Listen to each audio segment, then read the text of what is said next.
నమస్తే అండి. ఈరోజు వచ్చేసి కొంచెం హెల్త్ ఇన్స్యూరెన్స్ ఏజెంట్స్ కానీ హెల్త్ ఇన్స్యూరెన్స్ కంపెనీస్ ఒక స్కామ్ అనే చెప్పాలండి. ఒకలాగా చెప్పాలంటే కొంచెం మనము హెల్త్ ఇన్స్యూరెన్స్ కంపెనీస్ ఎలా స్కామ్ చేస్తున్నాయి అన్నది ఒకటి మాట్లాడుకుందాం. సో, ఈ వీడియోలో ఎటువంటి హెల్త్ ఇన్స్యూరెన్స్ కంపెనీ పేర్లు చెప్పట్లేదు నేను.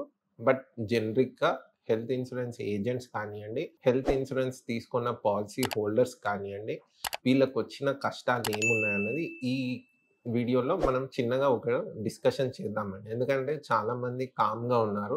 ఈ విషయాల మీద ఎవరు డిస్కస్ చేయట్లేదు. అయితే హెల్త్ ఇన్స్యూరెన్స్ కంపెనీస్‌తో స్కామ్ ఎలా అయితుంది? మార్కెట్‌లో స్కామ్ ఏం చేస్తున్నారన్నది ఒకటి మాట్లాడుకుందాం. ఫస్ట్ వచ్చేసి ఏజెంట్స్ పర్స్‌పెక్టివ్‌గా నేను ఒకటి చెప్పాలనుకుంటున్నాను. కొన్ని కంపెనీస్ ఏం చేస్తున్నాయంటే ఐఆర్‌డీఏలో లేని రూల్స్ కూడా కొన్ని కంపెనీస్ ఇంప్లిమెంట్ చేస్తున్నాయి.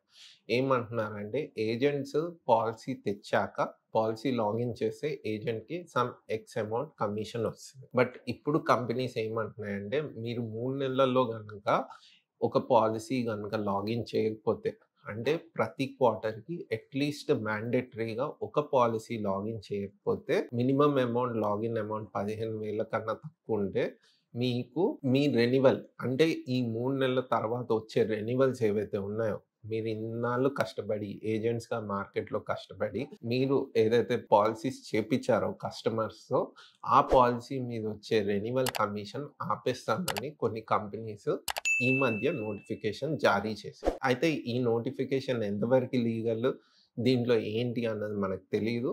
బట్ కొన్ని కంపెనీస్ ఈ తరహా నోటిఫికేషన్స్ వచ్చాయి ఏజెంట్స్ దగ్గర. సో, వీళ్ళ ఏజెంట్స్‌కి చెప్పే స్టోరీ ఏంటంటే ఫస్ట్ కంపెనీస్ ప్రతి ఒక్క ఏజెంట్‌కి చెప్తున్న స్టోరీ ఇదే అండి. మీటింగ్స్ పెడతారు. మీటింగ్స్‌కి మీరెళ్ళినట్టయితే చాలామంది మిత్రులు, ఏజెంట్ మిత్రులు చాలామంది ఈ వీడియో చూస్తూ ఉండొచ్చు. వాళ్ళకి తెలిసుంటది. మీరు మీటింగ్‌కెళ్తే వాళ్ళు చెప్పేదేంటంటే, మీరు అట్‌లీస్ట్ ఒక 50,00,000 నుంచి ₹1,00,00,000 ప్రీమియం గనక మీరు అమ్మినట్టయితే మీరు రిటైర్మెంట్ అయిపోవచ్చు సార్. మీరు ఇంట్లో కూర్చున్నా మీకు డబ్బులొస్తాయి. బట్ ఆ డబ్బులొచ్చే పరిస్థితే లేకుండా మీరు ప్రతి 3 నెలలకి ఒక పాలిసీ కంపల్సరీగా లాగిన్ చేయాలి అన్న రూల్ ఐఆర్‌డీఏ పెట్టలేదండి. ఐఆర్‌డీఏ రూల్ ప్రకారం ఇయర్‌లో ఒక పాలిసీ మీరు మినిమమ్ అది ఎంతో అమౌంట్ ఉంది. ఐ గెస్ 20,000 ఎంతో ఉందండి.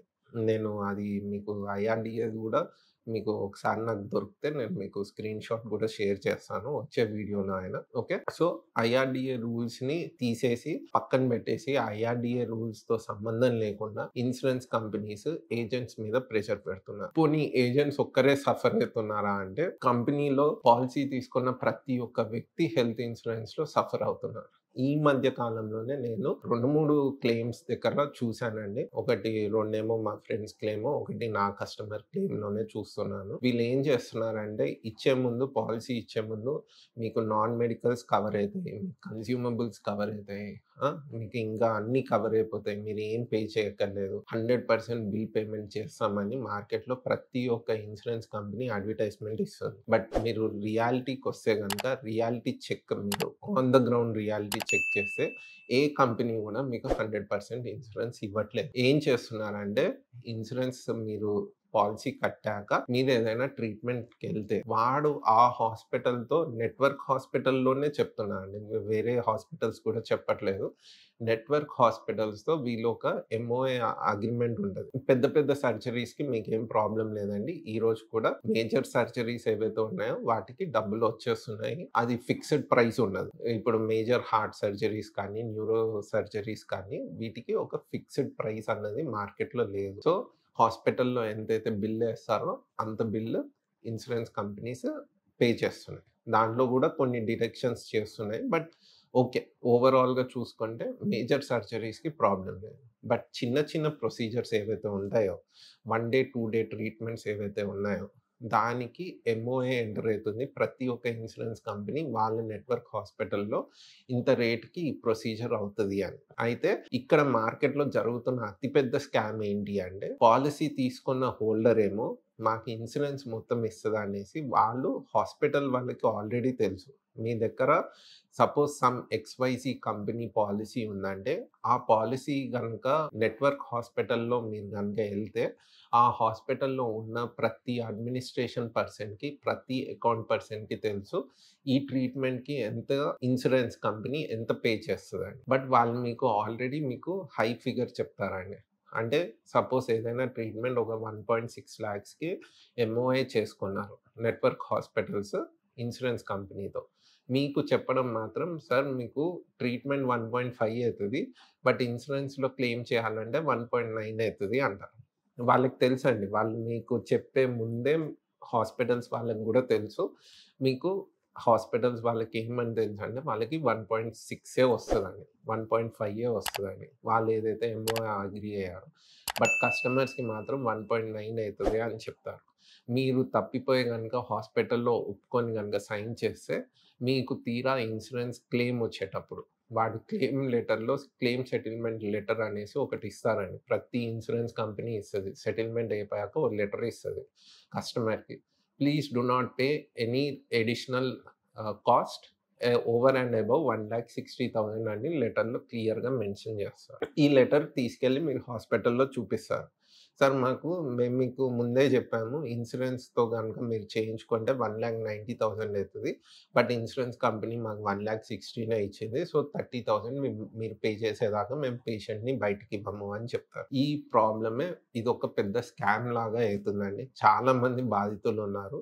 నాకు తెలిసే ఈ మధ్య కాలంలో ఒక ముగ్గురు, నలుగురు బాధితులని చూసాను నేను.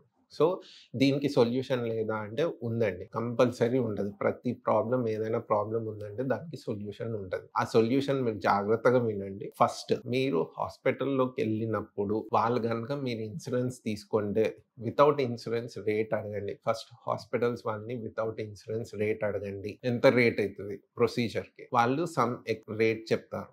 ఓకే. వాళ్ళు మీకు 1,40,000 1,30,000 చెప్తారు. నాకు ఇన్సూరెన్స్ పాలిసీ ఉంది సార్. నేను మర్చిపోయాను యాక్చువల్‌గా. సో, ఇప్పుడు ఇన్సూరెన్స్ క్లెయిమ్ చేయొచ్చా? అని అడగండి. అడిగితే వాళ్ళు చెప్తారు మీరు ఇన్సూరెన్స్ పెట్టినట్టయితే 1.9 అయితది అని. మీరు అప్పుడే వాళ్ళు చెప్పిన రేట్ డిఫరెన్స్ చెప్పగానే మీరు ఫస్ట్ చెప్పాల్సింది ఏంటంటే, నాకు ఇన్సూరెన్స్ కంపెనీ ఎంత ఇస్తదో నాకు సంబంధం లేదు. మీరు నాకు చెప్పిన 1.4 లాక్స్‌కే నేను ట్రీట్మెంట్ చేయిస్తా అంటేనే చేయించుకుంటాను. నేను 1.9 లాక్స్‌కి నేను సైన్ చెయ్యను అన్నది మీరు యాస్ ఏ పాలిసీ హోల్డర్‌గా మీరు మాట్లాడుకోవాల్సిందే. లేదు అంటే మీకు చాలా నష్టమండి.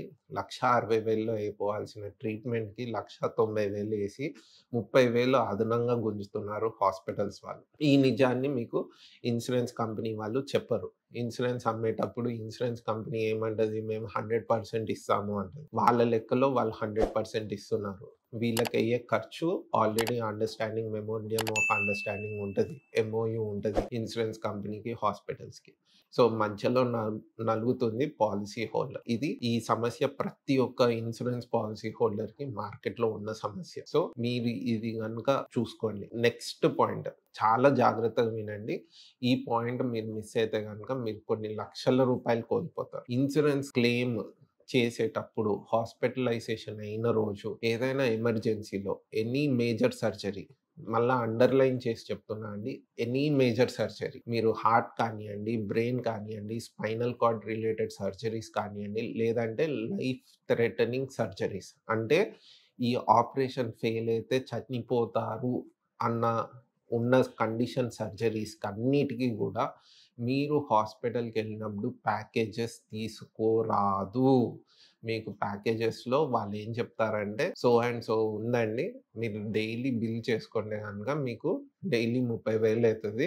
6 రోజులకి, 10 రోజులకి మీకు 3,00,000 అయితది.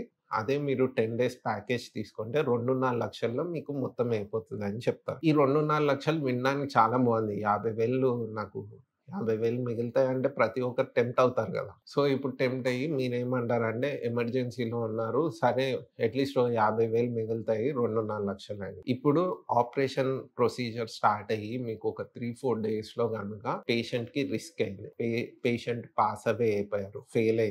ఆపరేషన్ ఫెయిల్ అయింది. మీరు ప్యాకేజ్‌కి గనుక మీరు సైన్ చేసినట్టయితే ఆపరేషన్ ఫెయిల్ అయినా, పాస్ అయినా మీరు హాస్పిటల్‌కి మీరు అగ్రీమెంట్ సైన్ చేసిందేంటంటే, నేను ఈ ట్రీట్‌మెంట్‌కి గాను 2.5 లక్షలకి ఒప్పుకుంటున్నా అని సైన్ తీసుకుంటాను మీ దగ్గర. సో, ఇన్ కేస్ మీ హాస్పిటలైజేషన్ పర్సన్ రిస్క్ జరిగి ఆయన చనిపోయినా, ఆమె చనిపోయినా మీరు మొత్తం 2.5 లక్షలు కట్టాలి. మీరనుకుంటారు 100% క్లెయిమ్ ఒస్తది నా పాలిసీకి. నాకు అమ్మిన పాలిసీ ఏజెంట్ చెప్పాడు నాకు 100% క్లెయిమ్. రాదండి. 100% రాదు. ఇన్స్యూరెన్స్ కంపెనీ వాళ్ళు పిచ్చోళ్ళు గాదు. వాళ్ళు మీకు 10 డేస్‌కి 2.5 లాక్స్ 10 డేస్‌కే అయితది. ఎగ్జాంపుల్ చెప్తున్నా నేను. 2.5 లాక్స్ అసలు 10 డేస్‌కి అవ్వదు. బట్ స్టిల్ 10 డేస్‌కి 2.5 లాక్స్ అయితే మీకు రిస్క్ ఫిఫ్త్ డే అయిందనుకోండి. ఇన్స్యూరెన్స్ కంపెనీ ఏం చేస్తదంటే 2.5 లాక్స్ డివైడెడ్ బై 10 అంటే 25,000 పర్ డే కింద మీకు 5 రోజులకి 1,25,000 ఏదైతే ఉందో ఆ 5 డేస్ అమౌంట్ మాత్రమే మీకు క్లెయిమ్‌గా ప్రాసెస్ చేస్తది. తక్కిన 1,25,000 ఇన్స్యూరెన్స్ కంపెనీ మీకు ఇవ్వదు. సో, మీరెప్పుడు గూడా ప్యాకేజ్ మాత్రం మాట్లాడకండి. ప్యాకేజ్ మాట్లాడినా మీరు హాస్పిటల్‌కి చెప్పండి. ఇన్ కేస్ రిస్క్ జరిగితే చనిపోతారు అని అనడం చాలా మందికి ఇష్టం ఉండదండి. ఎందుకంటే మన లవ్డ్ వన్స్, మన ఫాదర్, మన మదర్, మన వైఫ్ ఇలా ఎన్నో కేసెస్‌లో ఫ్యామిలీ మెంబర్స్ ఉంటారు. సో, మనకి ఇష్టం ఉండదు ఆ మాట అనడం. ఆ నెగెటివ్ అరే! చనిపోతే ఏంటి అన్న మాట ఉండదు. సో, ఆ మాట అనకుండా గూడా మీరు హాస్పిటల్ వారికి క్లియర్‌గా చెప్పండి. రిస్క్ గనుక జరిగితే ఏ రోజైతే రిస్క్ జరుగుతదో పర్ డే బేసిస్ కింద కాలిక్యులేట్ చేసి ఎక్కడి వరకైతే అమౌంట్ నేను యూజ్ చేసుకుంటానో అంత అమౌంటే పే చేస్తాను ప్యాకేజ్‌లో అన్నది మీరు క్లియర్‌గా మాట్లాడుకోవాలి. మీరు ఫినాన్స్ డిపార్ట్‌మెంట్‌తో గనుక మాట్లాడకుండా సైన్ చేస్తే మీకు ఫిఫ్త్ డే జరిగితే గూడా మీరు వాడుకున్న చార్జెస్ 1,25,000 బట్ మీరు హాస్పిటల్‌లో మీరు అగ్రీమెంట్‌లో సైన్ చేసింది 2.5 లక్షలు కడతా అని. సో, మీరు 5 రోజులు వాడకుండా వాళ్ళకి 1,25,000 కట్టాల్సి వస్తుంది మార్కెట్‌లో. ఇది పెద్ద స్కామ్ అండి. అందరికీ తెలుసు.